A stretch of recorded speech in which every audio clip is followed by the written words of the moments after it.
Lord Krishna, ऐसे हुई थी श्री कृष्ण की मृत्यु। महाभारत काल से जुड़े इस रहस्य को जान विश्वास नहीं करेंगे आप। भगवान विष्णु के 8वें अवतार श्री कृष्ण की लीला तो हम अक्सर बड़े बुजुर्गों द्वारा सुनते आए हैं, लेकिन भगवान श्री कृष्ण की मृत्यु कैसे हुई? मृत्यु का कारण क्या था? क्या श्री कृष्ण ने मृत्यु के बाद अपना शरीर त्याग दिया और उनकी मृत्यु के बाद क्या हुआ? इन सब सवालों के जवाब जानने की जिज्ञासा हर किसी के मन में जरूर होती है। आइए आज हम आपको बताते हैं कि आखिर भगवान श्री कृष्ण की मृत्यु कैसे हुई। भगवान श्री कृष्ण का जन्म 3112 ईसा पूर्व में मथुरा में हुआ था। हालांकि उनका बचपन वृंदावन, बरसाना, नंदगांव, गोकुल और द्वारका आदि जगहों पर बीता।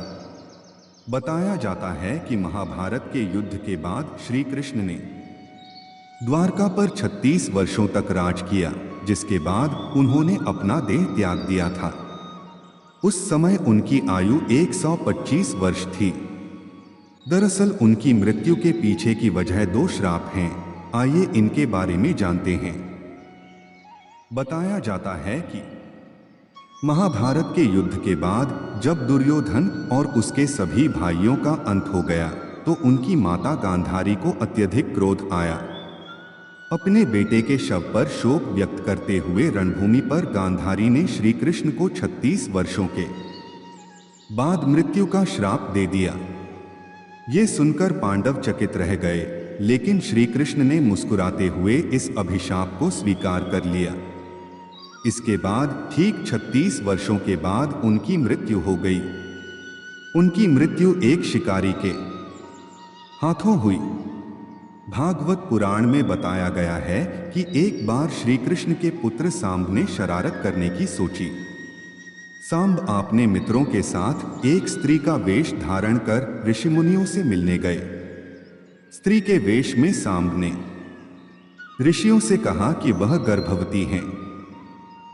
यदुवंश कुमारों की इस शरारत से ऋषियों ने क्रोधित होकर उन्हें श्राप दे दिया कि तुम एक ऐसे लोहे के तीर को जन्म दोगी जो तुम्हारे पूरे कुल का सर्वनाश कर देगा। इस श्राप को सुनकर सांब डर गए और उन्होंने तुरंत सारी घटना उग्रसेन को बताई। श्राप से छुटकारा पाने के लिए उग्रसेन ने सांब से कहा कि तीर का चूर्ण बनाकर प्रभास नदी में प्रवाहित कर दो, जिसके बाद सांबा ने वही किया। इसके बाद उग्रसेन ने राज्य में ये आदेश पारित कर दिया कि यादव राज्य में कोई भी किसी प्रकार की नशीली सामग्री का इस्तेमाल, उत्पादन या वितरण नहीं करेगा।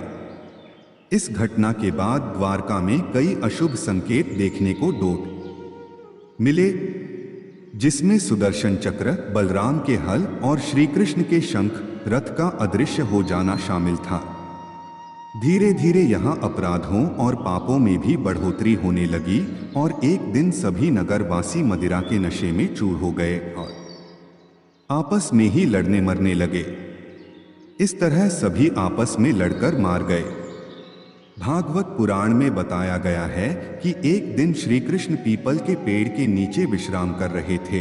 तब जरा नाम के एक बहेलिये ने भगवान कृष्ण को हिरण समझकर उन पर तीर से प्रहार कर दिया, जिसके बाद श्री कृष्ण ने अपने देह त्याग दिया और उनकी मृत्यु हो गई।